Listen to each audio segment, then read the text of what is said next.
Yo les artichauts, bienvenue sur cette nouvelle vidéo.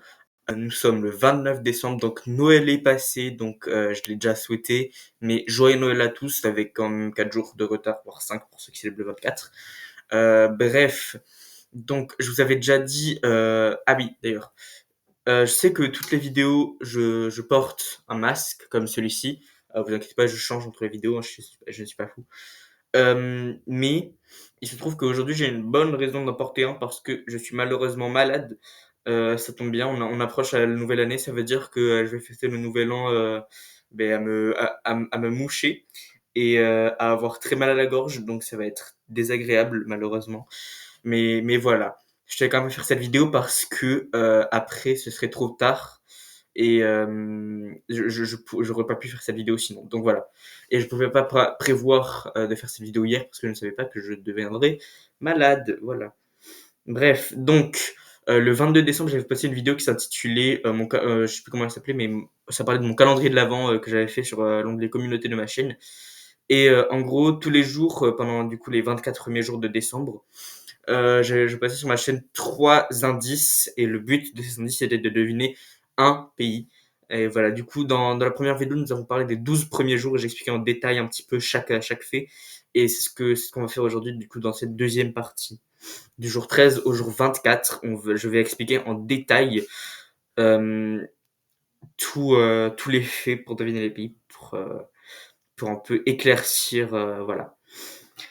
Donc, le jour 13, les indices étaient: je n'ai jamais été colonisé par un pays européen, je détiens la ville la plus visitée sur Terre, j'ai la capitale avec le plus long nom de toutes, sachant que la ville la plus visitée sur Terre et la capitale avec le plus long nom de toutes, c'est en fait la même ville, voilà.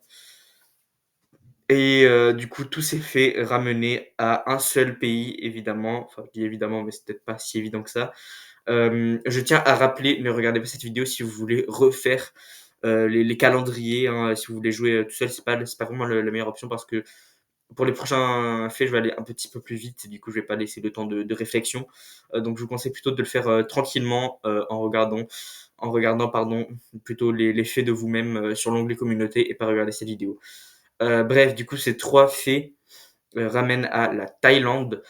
Donc, je n'ai jamais été colonisé par un pays européen, même si ses voisins, notamment, je pense au Laos, Cambodge et Vietnam, qui faisaient partie de l'Indochine, qui est évidemment française. Aussi la Malaisie, qui s'est fait coloniser par les Anglais. La Birmanie, je crois que c'était les Anglais aussi, qui faisaient partie du Raj, il me semble. Non, peut-être pas Anglais. Peut-être pas du Raj, mais je crois que c'était quand même une colonie britannique.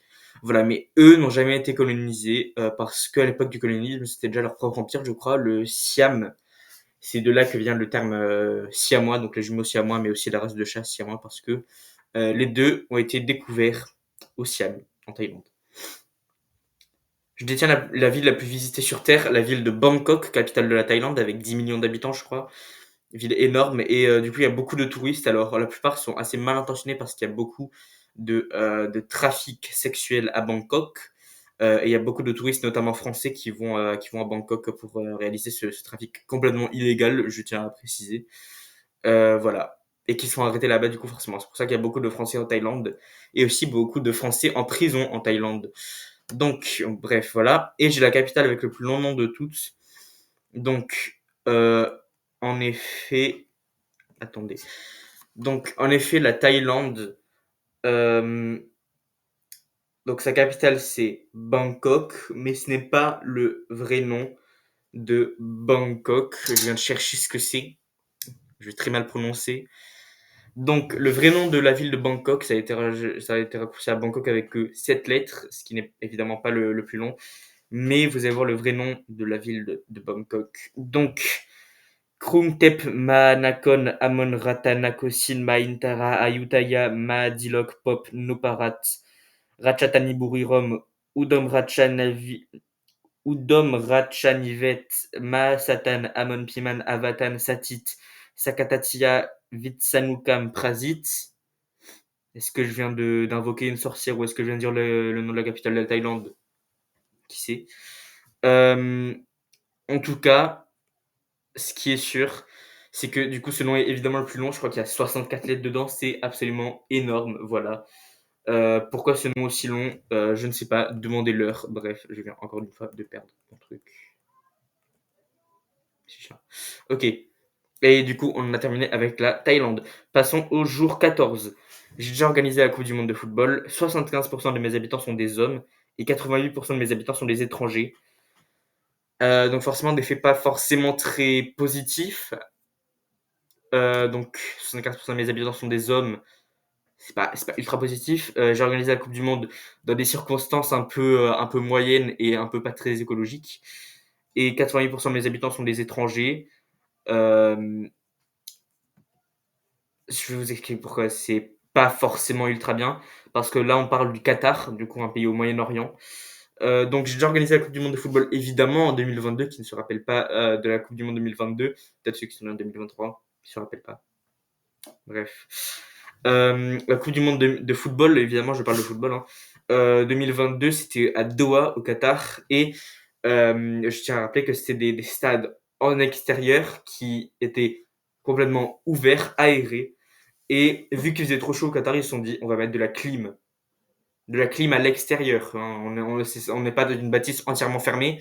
Il y a quand même bien 40% de la bâtisse qui n'a pas de fondation et qui est entièrement ouverte à l'oxygène de l'extérieur en fait.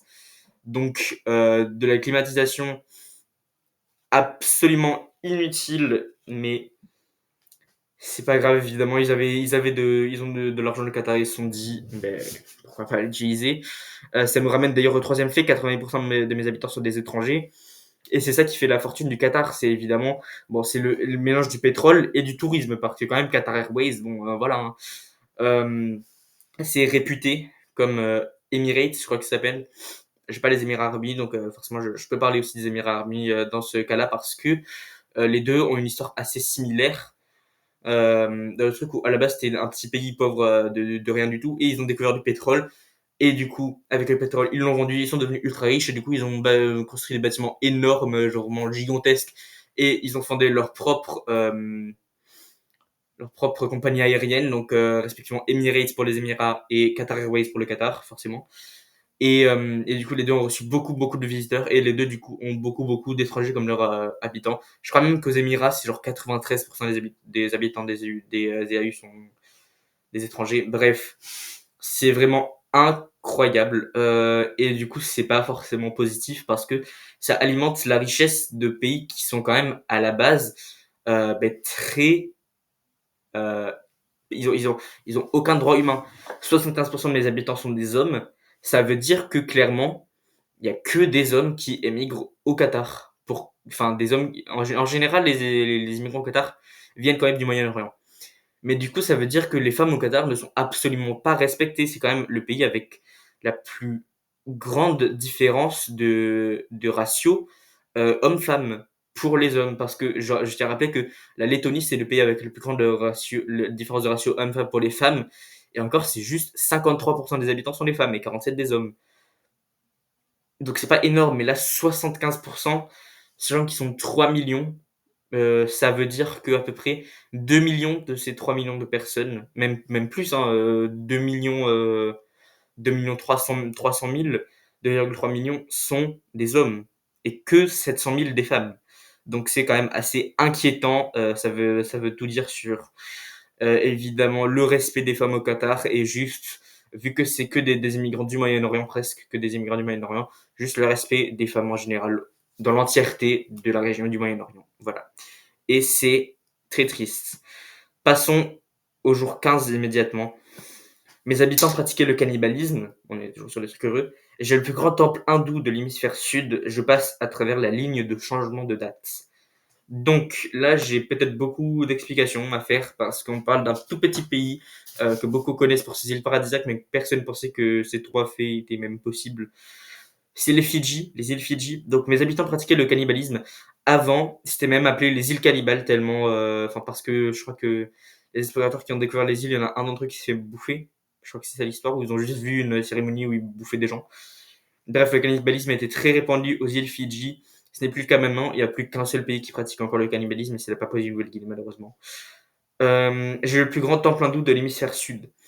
Faut savoir que l'hindouisme, c'est une religion très répandue, mais que en Inde, Sri Lanka, Népal. C'est vraiment les 3 seuls pays où l'hindouisme est majoritaire, sauf du coup si on compte les Fidji. Parce qu'en effet, il y a beaucoup d'Indiens qui bougent aux Fidji. Je crois que 40% des gens qui habitent aux Fidji sont d'origine indienne et du coup sont hindous, la religion hindoue. Et vu que c'est le seul pays de l'hémisphère sud qui est majoritairement hindou, c'est forcément eux qui ont le plus grand temple hindou, logique, de l'hémisphère sud, pas du monde. Je passe à travers la ligne de changement de date. Qu'est-ce que c'est que la ligne de changement de date? Donc, pour ça, je vais peut-être avoir besoin d'un globe pour expliquer. J'arrive. Donc, cette, je sais pas si vous allez voir, cette ligne ici qui est en, pas du tout au bon endroit. Bref, ce qui est en pointillé, c'est ça la ligne de changement de date. Alors, pourquoi cette ligne est importante? Vous voyez sur les cartes qui sont évidemment rectangulaires, forcément on ne peut pas représenter un globe comme ça parce que vous verrez bien qu'il n'y a absolument pas de fin et qu'on ne peut pas juste faire hop, ici par exemple c'est la fin. Enfin plutôt du coup, ici c'est la fin. On ne peut pas dire ça, clairement on ne peut pas dire ça. Y a pas de fin à un globe et les cartes il y en a forcément une et du coup en fait la fin de la carte, donc le bout, tout à l'extrémité droite, ça s'appelle la ligne de changement de date. Parce que du coup, si on passe à travers cette ligne, ça veut dire qu'on arrive du côté gauche, parce que c'est le principe d'une carte. Vu que c'est un globe, à partir du moment où tu dépasses euh, juste ici, que tu dépasses là, ça c'est l'extrémité droite de la carte. Tu vas arriver ici, qui est l'extrémité gauche de la carte. Et de passer à travers cette ligne, il y a plusieurs pays qui ont ça. Je pense notamment à la Russie et aux États-Unis qui ont effectivement ça. Même la France, on a ça à travers un territoire, je ne sais plus lequel. Euh, je crois que c'est Wallis et Fou. Je crois que c'est grâce à Wallis et Futuna, on passe à travers la ligne de changement de date.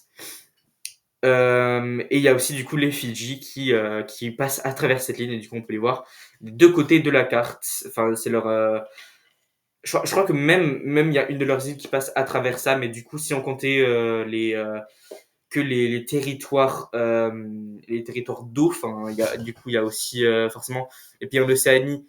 Si on compte leur territoire d'eau, s'ils augmentent de plus de 2 fois la taille, c'est absolument incroyable. Je pense notamment à la Micronésie, qui, si son territoire d'eau était considéré comme un vrai truc, je pense que la Micronésie enfin, était considérée comme de la Terre. La Micronésie ferait la taille de l'Ukraine et c'est un micro-État pour l'instant. Donc voilà, vous voyez à peu près le truc. Donc voilà, je passe à là. On va passer au jour 16. Je serai le premier pays africain à organiser un événement olympique. J'ai la plus grande statue en Afrique. J'ai été colonisé par la France. Donc on parle évidemment d'un pays africain qui parle le français et qui a une grande statue. On parle du Sénégal. Alors je serai le premier pays africain à organiser un événement olympique. Évidemment, les Jeux olympiques n'ont jamais été organisés en Afrique. Et ça ne va pas être le cas. Hein, ne vous inquiétez pas, ça ne va pas être organisé à Dakar en 2000, je sais pas combien. Enfin, probablement pas, pour l'instant. C'est pour ça que j'ai utilisé le terme événement olympique. Parce que, en effet, on parle là des Jeux olympiques de la jeunesse. La toute première édition des Jeux olympiques de la jeunesse, ce sera en 2026 et ce sera bel et bien à Dakar. Voilà, c'est juste un petit fun fact. C'est pour ceux qui savent. Hein. Forcément, si vous ne savez pas, ben, ça veut dire deviner. J'ai la plus grande statue en Afrique. Je ne sais plus comment elle s'appelle. Je vais vous montrer ça de suite. C'est donc le monument de la Renaissance africaine qui ressemble à ça. Voilà. Absolument magnifique. Je sais, je sais. Attends, je vérifie que j'ai pas leaké mes informations quand même, toutes mes données personnelles et tout, c'est un peu chiant. Non, c'est bon. Donc, c'est ça le monument de la Renaissance africaine. Donc, je sais pas si vous avez vu les gens en comparaison, mais ils sont absolument tout petits. Je crois que ça fait 200 mètres de haut le truc. Incroyable. Il faut que je revienne du coup.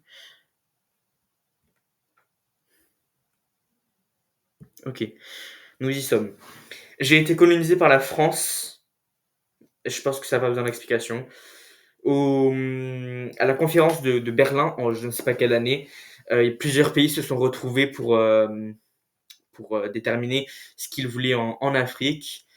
Et je vais vous donner quelques petits fun facts sur ça. Par exemple, le Portugal, ils ont dit qu'ils voulaient absolument tout en Afrique. Et qu'est-ce qu'ils ont eu? L'Angola, le Mozambique, le Cap-Vert, Sao Tomé et Principe, la Guinée-Bissau. Bref, que des territoires soit petits, soit pas très importants. Voilà. Et il y a aussi la Turquie qui voulait le nord-ouest de l'Afrique et qui, au final, à cette conférence, n'a rien eu. Ils n'ont jamais colonisé l'Afrique, même s'ils le voulaient. Et il y a aussi des pays qui se sont retrouvés avec des trucs qu'ils voulaient pas. Par exemple, le Royaume-Uni, qui voulait que la partie est de l'Afrique, qui se sont retrouvés avec le Ghana, comme ça, voilà. Et le Nigeria aussi, je crois. Et nous, la France, on s'est retrouvé avec le Cameroun, alors qu'on l'avait jamais demandé. Mais par contre, on avait demandé le Sénégal et on l'a bel et bien eu. Voilà. Donc, on passe maintenant au jour 17. Le fromage le plus cher vient de mon pays. J'utilise deux alphabets différents. J'ai des disputes territoriales avec plusieurs de mes voisins. Donc, le fromage le plus cher vient de mon pays. C'est le fromage poulet qui vient de Serbie. Voilà, c'est la Serbie, le pays. Moi aussi, c'est fait me choque un petit peu, mais voilà. Le fromage le plus cher vient de mon pays, ben, c'est le fromage poulet. C'est un mélange de lait d'ânesse et de brebis, je crois. Je crois que c'est ça le mélange. C'est un mélange chelou des deux. Et vu que c'est très très dur à faire et très long, je crois que ça prend 1 ou 2 ans à faire, c'est vendu à plus de 1 000 € le fromage entier. Donc voilà, incroyable. J'utilise deux alphabets différents. En effet, la Serbie, c'est un de ces pays qui utilise l'alphabet latin et l'alphabet cyrillique. Voilà. Il y a d'autres pays comme ça, comme le Monténégro, le Kazakhstan. Il y a aussi des pays qui utilisent latin et arabe, le script latin et le script arabe, comme la Malaisie, je pense notamment. À Singapour, je crois qu'ils utilisent le script latin et le script chinois, donc ça, c'est encore plus intéressant. Et voilà, je crois que c'est à peu près, je crois qu'on a fait à peu près le tour déjà, hein. Ouais, je crois que c'est tout. J'ai des disputes territoriales avec plusieurs de mes voisins, donc ça c'était un des plus durs juste parce que j'ai le fromage le plus cher, mais ça c'est pas obligé d'être la Serbie, faut vraiment savoir là pour le coup. J'utilise deux alphabets différents, il y a plusieurs pays comme ça, et j'ai des disputes territoriales avec plusieurs de mes voisins. Il y a également plusieurs pays comme ça, même si on sait tous les pays qui utilisent deux alphabets différents, mais en fait, il y a que la Serbie qui a des disputes territoriales avec ses voisins. Mais qu'est-ce qu'ils ont du coup, la Serbie comme dispute territoriale? Eh ben, en fait, ils en ont que deux de mémoire, ou trois techniquement. Il y a la Croatie, donc leur frontière est déterminée par une rivière. Je sais pas pourquoi j'ai fait ce geste. Par une rivière. Et le truc tout con, s'il y a une île au milieu de cette rivière et à qui elle appartient cette île. Donc je crois que officiellement cette île appartient à la Croatie, mais la Serbie rage énormément. Il me semble qu'il y a aussi un petit truc avec la Bosnie, alors je connais pas toute l'histoire, mais il y a la Republika Srpska qui est du coup un pays indépendantiste en Bosnie-Herzégovine. Et je crois qu'ils ont le soutien de la Serbie, mais je sais pas s'ils veulent rejoindre la Serbie ou... Non, il me semble qu'ils sont juste habités par les Serbes. Mais en fait, je sais pas si la Serbie veut avoir Republika Srpska ou s'ils s'en battent les couilles. Et il y a aussi évidemment le Kosovo, donc ça c'est un pays indépendantiste en Serbie qui a déclaré son indépendance en 2008 parce qu'ils sont habités que de personnes albanaises et ils parlent l'albanais, mais ils appartiennent officiellement quand même toujours à la Serbie, en tout cas selon l'ONU. Et il y a aussi une histoire au nord du pays vers Novi Sad, tout ça, mais ça je m'y connais pas trop. Bref, voilà, ça c'était pour la Serbie, c'était pour le jour 17. On passe au jour 18. J'ai inventé l'horloge, j'ai également inventé le dentifrice, je détiens la dernière merveille antique encore debout. Celui-là, je trouvais que c'était assez simple parce que c'est des trucs que, bon, pas forcément le dentifrice, mais les deux autres trucs, j'ai inventé l'horloge et le dernier monument antique encore debout. C'est des trucs que normalement on apprend limite au primaire, enfin au collège, voire au primaire. Donc voilà, j'ai inventé l'horloge. Je pense que beaucoup de gens savent d'où vient l'horloge. J'ai également inventé le dentifrice. Bon, ça va pas choquer beaucoup de gens que ça vienne de là-bas. Et je détiens la dernière merveille antique encore debout. On parle évidemment de l'Égypte. C'est pas très très dur à déterminer. J'ai inventé l'horloge, donc ils ont évidemment inventé le sorte de cadran qui permettait avec la position du soleil, de lire l'heure. Je m'y connais pas trop encore une fois, mais voilà, c'est à peu près ça. J'ai également inventé le dentifrice. C'était les premiers à inventer une sorte de pâte pour garder leurs dents blanches. Et donc c'est du dentifrice quoi. Et je détiens la dernière merveille antique encore debout. On parle évidemment des pyramides de Gizeh. Donc les merveilles antiques en fait c'est les merveilles qui sont très très très vieilles, qui datent de l'Antiquité ou avant quoi. Et c'est la non même pas de l'Antiquité, si, de l'Antiquité du coup, qui viennent de l'Antiquité ou encore d'avant. Mais du coup euh, ces pyramides, enfin en fait je sais pas comment expliquer. Les merveilles antiques sont censées être disparues depuis très longtemps parce que c'est juste des trucs tellement anciens que ça s'écroule au bout d'un moment. Mais les pyramides de Gizeh sont toujours là. Donc voilà, c'est les dernières encore debout. On passe au jour 19 du coup. Je suis le pays le plus peuplé en Afrique. Ma plus grande ville n'est pas ma capitale. Et j'ai la plus vieille fosse à teinture d'Afrique.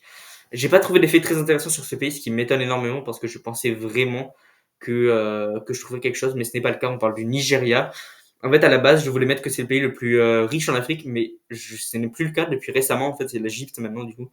Et je savais pas du tout. Je pensais vraiment que c'était le Nigeria et du coup, j'ai galéré à trouver d'autres trucs. Bon, je suis le pays le plus peuplé en Afrique, 250 millions d'habitants. Apparemment, en 2050, il risque d'être déjà, non pas en 2050, en 2100, il risque de déjà être à 700 millions. Donc, c'est vraiment le pays qui a la croissance la plus rapide en fait. Et donc bientôt, c'est attendu que dans pas très très longtemps, ils deviennent le troisième pays le plus peuplé sur Terre. Voilà. Donc ma plus grande ville n'est pas la capitale. La plus grande ville du Nigeria, c'est Lagos avec 16 millions d'habitants, mais leur capitale c'est Abuja, 5 millions d'habitants je crois. J'ai la plus vieille fosse à teinture d'Afrique. C'est vraiment le seul truc que j'ai trouvé. Les fosses à teinture, personne connaît en Europe et c'est normal. C'est juste des trucs un peu, ça fait limite un peu barbare, mais c'est des trous dans le sol où tu mets des mélanges de peinture et ça fait de la couleur et tu trempes tes vêtements dedans et ça les rend d'une couleur. Voilà, c'est vraiment une technique que moi je connaissais ça, hein, mais je pensais qu'on avait arrêté depuis le Moyen Âge, mais apparemment pas parce que du coup la plus vieille fosse à teinture, bon, c'est eux qui l'ont. En fait, c'est eux qui ont inventé les fosses à teinture, c'est ça que je voulais dire par là. Enfin, c'est les premiers en Afrique en tout cas. Et ils continuent toujours ça. Donc voilà. Le jour 20, et c'est le dernier calendrier normal, vous allez voir ce que je veux dire par là. J'ai encore perdu le truc. J'arrive pas. Ok. Donc, j'ai la plus grande grotte sur Terre. Je suis le plus grand exportateur de noix de cajou. J'ai été colonisé par la France. Et pour une fois, on parle pas d'un pays en Afrique. Je sais que j'ai été colonisé par la France, ça fait très on est en Afrique. Mais c'est un pays dont je vous avais parlé tout à l'heure, je vous avais dit Laos, Cambodge, Vietnam. Ils sont fait coloniser par la France, c'était l'Indochine. Et bien on parle de ce dernier-là, le Vietnam. Donc j'ai la plus grande grotte sur Terre, je ne sais pas comment elle s'appelle, mais je crois qu'elle est au sud du pays. Et c'est une grotte qui est vraiment extrêmement grande. Je vais chercher quelques informations dessus. C'est la grotte Sondong. Elle fait 9 km de long et elle va jusqu'à 200 mètres de hauteur et 150 mètres de largeur. Donc voilà, absolument énorme. 200 mètres de hauteur, c'est-à-dire qu'on peut rentrer le monument de la Renaissance dedans. Je fais des petites refs à mes propres trucs. Voilà, c'est super. Je suis le plus grand exportateur de noix de cajou. En effet, le Vietnam, c'est un grand exportateur de noix de cajou. Je sais pas si j'ai trop besoin d'expliquer, enfin, ils ont des noix de cajou, quoi. J'ai été colonisé par la France, du coup, j'ai déjà expliqué, la France avait colonisé ce qu'ils appelaient autrefois l'Indochine et qui est maintenant 3 pays différents, le Vietnam, le Laos et le Cambodge. J'aurais bien aimé faire une petite référence à la guerre du Vietnam, mais quand j'ai cherché des petites infos sur le Vietnam, c'est les 3 premiers trucs que j'ai trouvé et je me suis dit ça passe. Donc voilà, pas de ref à la guerre du Vietnam, malheureusement. J'ai pas perdu mon truc, dis donc, mais c'est magique. C'est incroyable, j'en me rends compte. Donc, les 4 derniers jours, vu qu'on était vraiment. Ça devenait trop simple en fait de juste faire des pays comme ça et ça devenait un petit peu chiant aussi. Du coup, je me suis dit, on va épicer les choses. On va faire maintenant des calendriers, non pas géographiques, enfin toujours géographiques quand même, mais plutôt historiques. C'est-à-dire qu'avec 3 faits, le but était de deviner un pays.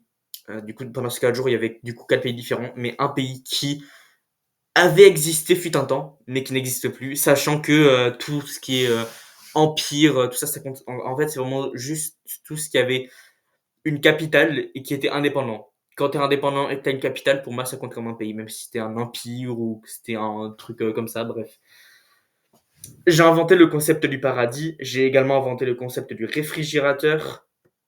Ma capitale se situe en actuel Iran. Donc, c'était, je trouve, assez dur. Même moi, je pense que je suis pas sûr d'avoir trouvé. Que je sais pas si j'aurais trouvé. Mais je parle là de l'Empire perse, aussi connu sous le nom de Achéménide, je crois que c'est le nom. Bref, l'Empire perse. Donc, j'ai inventé le concept du paradis. Ben, je sais pas si j'ai trop besoin d'expliquer. Enfin, le concept de base du paradis, de l'endroit où tu vas après ta mort, ça a été inventé dans l'Empire perse. J'ai également inventé le concept du réfrigérateur. C'était pas du tout le réfrigérateur comme on connaît aujourd'hui, c'est-à-dire une petite boîte, tu ouvres, tu mets ton truc et tu refermes. C'était une assez grosse bâtisse, enfin une maison clairement. C'était la taille d'une hutte. Et tu mettais tes trucs dedans et ça les gardait au froid parce que forcément l'Iran, ben, il fait chaud. Donc voilà. En parlant d'Iran, ma capitale se situe en actuel Iran. Alors c'était pas Téhéran, c'était une toute petite ville. Je me demande si c'est pas d'ailleurs la ville de Esfahan en Iran. Bref, ils ont plusieurs capitales, mais presque toutes se situent en Iran. Il y en a qu'une seule qui se situe en Irak, et c'est évidemment, enfin c'est maintenant Bagdad, la capitale de l'Irak, mais autrefois ça s'appelait Babylone. Voilà. Je pense que vous avez déjà entendu parler de Babylone quand même. Jour 22, et là c'était clairement le plus dur. Y a pas photo. C'est même moi j'aurais jamais trouvé ça, hein, clairement. C'était incontestablement le calendrier le plus dur de tout le truc, de toute l'aventure. J'avais la toute première constitution en Europe. Les deux pays constituant de mon territoire, les deux pays constituant mon territoire, c'est plus français, étaient ennemis avec leur union, je ne sais pas dire. Ma capitale se situe en actuelle Pologne. C'est pas la peine de faire durer le suspense, c'est assez dur. Beaucoup de gens ne connaissent même pas ce pays, enfin cet ancien pays qui existait au XVIe siècle. Je parle ici du Commonwealth polono-lituanien. C'est dur à dire. Commonwealth polono-lituanien. Voilà. J'avais la toute première constitution en Europe, c'est les tout premiers à avoir vraiment écrit un texte de loi, une constitution pour officialiser les lois en Europe. Et je me demande si c'était pas les premiers à légaliser le mariage homosexuel, enfin l'homosexualité en général. Je crois que oui, hein. Je crois que c'était littéralement dans leur constitution. Donc voilà, ils avaient une constitution, donc ça veut dire que c'était un pays quand même déjà assez en avance par rapport au reste de l'Europe, même si ça se situe dans un pays qui est maintenant un peu en retard comparé au reste de l'Europe, la Pologne. Les deux pays constituant mon territoire étaient ennemis avant leur union, donc évidemment polono-lituanien, on parle de la Pologne et de la Lituanie. Donc ils s'entendaient tellement mal qu'ils se sont dit ce serait plus pratique qu'on s'allie, comme ça on est techniquement un seul pays, on va arrêter de se taper dessus. Bon, c'est une technique, ben forcément ça n'a pas marché parce que maintenant la Pologne et la Tunisie ça reste deux pays différents. Mais ça montre encore une fois qu'ils s'étaient un peu développés parce qu'ils se sont dit au lieu de se taper dessus bêtement, on va trouver une solution pour arrêter de se taper dessus. Est-ce qu'ils ont continué à se taper dessus? Oui. Donc ça n'a pas forcément marché, mais au moins ils ont essayé. 16e siècle, c'est déjà bien d'essayer. Si t'arrives pas, c'est pas grave. Même aujourd'hui, on n'y arrive pas encore, donc bon, 16e siècle, c'est déjà bien d'essayer. Il y a plein de pays qui n'essaient même pas de nos jours, donc voilà. Ma capitale, c'est en actuelle Pologne, mais c'était Varsovie. Donc voilà. Non, pas du tout. Je raconte des conneries. C'était Cracovie, pas Varsovie. Cracovie, c'est la deuxième plus grande ville en Pologne, mais voilà.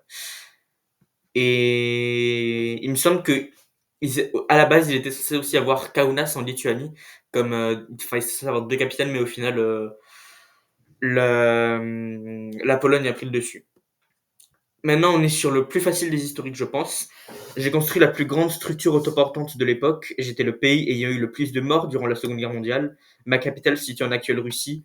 Là, si vous ne l'avez pas, même, je pense que vous n'avez même pas besoin de temps pour trouver la réponse. C'est assez évident. Moi, je l'aurais direct, je pense. Après, forcément, ça dépend de tout le monde, hein, mais je pense qu'elle est assez simple. On parle de l'Union des républiques socialistes et soviétiques, l'URSS. J'ai construit la plus grande structure autoportante de l'époque. C'était une énorme tour, voilà, qui encore de nos jours reste une des plus grandes tours en Europe, je crois. Non, la plus grande tour en Europe même, il me semble. Donc voilà, mais à l'époque c'était même la plus grande du monde. Donc voilà. J'étais le pays ayant eu le plus de morts durant la Seconde Guerre mondiale. Ils ont eu combien de morts déjà? Je sais plus si c'est 20 millions ou 200 millions. C'est un peu, oui, oui, je sais. Je suis très mauvais avec les nombres, donc j'arrive pas à déterminer si c'est 20 millions ou 200 millions. Ça me paraît très peu logique que ce soit 200 millions vu qu'on parle de beaucoup, beaucoup de morts. Donc voilà. Mais du coup, je sais pas. Mais en tout cas, vu que c'était le pays le plus peuplé de l'époque, ben forcément, c'était aussi celui qui a eu le plus de morts vu qu'ils sont bien battus et qui sont aussi. Enfin, ils se sont pas fait défoncer, mais il y avait quand même une période où ils sont un peu fait défoncer. Donc forcément, voilà. Donc c'est surtout au début de la guerre où ils se sont fait défoncer. Ma capitale se situe en actuelle Russie, Moscou, voilà. Euh, oui. Non, Saint-Pétersbourg, c'était l'Empire russe. Donc l'URSS, c'était bien Moscou, la capitale. Et on passe du coup au jour 24, le dernier jour, nous y est. Donc j'ai répandu le système métrique à travers toute l'Europe. J'ai aidé les États-Unis à étendre leur territoire. Pardon, je sais pas. Ma capitale était Paris. Même pas besoin de dire si c'est en France, c'était Paris en fait. Euh, Donc là, la réponse, il y avait plusieurs réponses possibles. D'ailleurs, ce que j'ai marqué sur le calendrier, c'est pas la vraie bonne réponse, puisque j'avais pas la place. Donc la vraie bonne, donc ce que j'ai marqué sur le calendrier, c'était que c'était l'Empire français. La vraie bonne réponse, ça aurait été le premier Empire français. Autre bonne réponse, l'Empire napoléonien, ça marche aussi. Tout ce qui a un rapport avec le fait que ce soit le premier empire de la France ou l'empire de Napoléon, peu importe ce que c'est la réponse, il y a énormément de noms possibles. Tant que c'est ça l'idée, tant qu'on parle de l'empire qui a été fondé en 1801, dont la capitale était Paris, l'empereur était Napoléon Ier, et c'était le tout premier vrai empire de la France. Tant qu'on parle de celui-là, on est bon, en fait, peu importe le nom qu'on lui donne. Donc j'ai répandu le système métrique à travers toute l'Europe. Donc c'est bien eux enfin nous, c'est nous qui l'avons inventé. Je n'y ai pas contribué, mais je dis quand même nous. C'est beau la France, hein. C'est beau le communisme. Donc j'ai répandu le système métrique à travers toute l'Europe. Forcément, c'est du coup une idée, pas forcément que de Napoléon, je pense, mais voilà, c'est une idée de l'empire napoléonien. J'ai aidé les États-Unis à étendre leur territoire, donc évidemment, ça c'est une histoire assez connue, surtout en France. La Louisiane appartenait à la France. Et quand je dis la Louisiane, je parle pas de l'État actuel, hein, je parle vraiment de genre, c'était 40% des États-Unis actuels, le bail. C'était absolument énorme, énorme, pardon. Ça allait jusqu'au Manitoba au Canada, c'était gigantesque.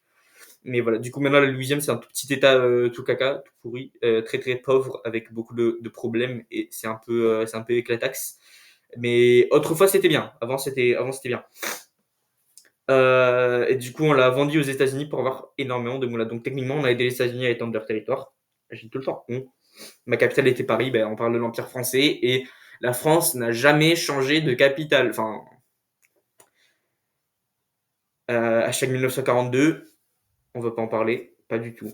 Jamais. On va pas du tout en parler, hein, genre vraiment pas. Bref. Euh, En vrai, c'est une idée pour la prochaine fois. Rappelez-moi l'année prochaine de mettre la France de Vichy dans le calendrier de l'Avent. C'est génial. France de Vichy dans le calendrier de l'Avent. Tout le monde va être en mode ah ouais, génial. Bref, ça conclut l'affaire, la boucle est bouclée. J'ai parlé du coup de tous les 24 pays qui sont actuels ou historiques qu'il y avait à deviner durant ce calendrier de l'avant géographique de ma propre conception. Il fallait deviner un pays par 3 faits. J'ai expliqué tous les faits. C'est bon, je pense que maintenant, vous n'aurez plus de questions sur ce calendrier de l'Avent et j'en referai un l'année prochaine. Pour m'éviter de blablater comme ça pendant 8000 ans à devoir expliquer, je pense que je vais juste mettre des explications en commentaire. La prochaine fois, ce sera plus simple. Comme ça, je pourrais aussi faire des concepts plus originaux. Mais voilà. Merci d'avoir regardé la dernière vidéo de 2024. Et oui, on se reverra en 2025. En 2025, du coup, je l'annonce d'ores et déjà. Comme j'avais fait en tout début d'année, je crois que c'était le 1er janvier que j'avais sorti cette vidéo, j'avais fait le résumé de l'année 2023. Et là, du coup, c'est le 5 janvier que je vais sortir la vidéo résumée de l'année 2024. Selon moi, il s'est passé moins de trucs en 2023 et ça va être une vidéo plus axée sur ma propre chaîne que sur ce qui s'est passé dans le monde entier. Mais je vais bien sûr parler de beaucoup de trucs.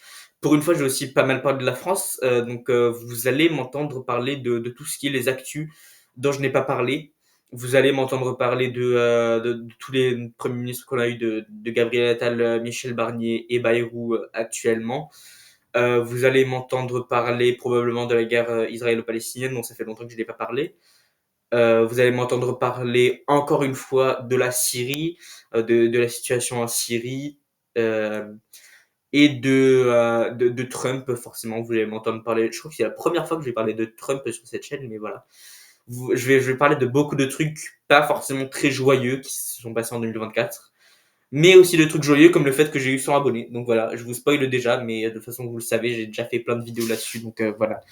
Encore une fois, merci d'avoir regardé et merci beaucoup de m'avoir soutenu pendant toute cette année 2024. Toutes les vidéos que j'ai sorties, c'était clairement, personnellement, pour ma chaîne, la meilleure année, hein. J'ai doublé d'abonnés, c'était fou, c'était une folle année. Et, euh, et merci beaucoup d'avoir regardé cette vidéo. Merci à tous ceux qui ont regardé les précédentes vidéos. Euh, et je vous dis à 2025, du coup, hein. Et bye les papas.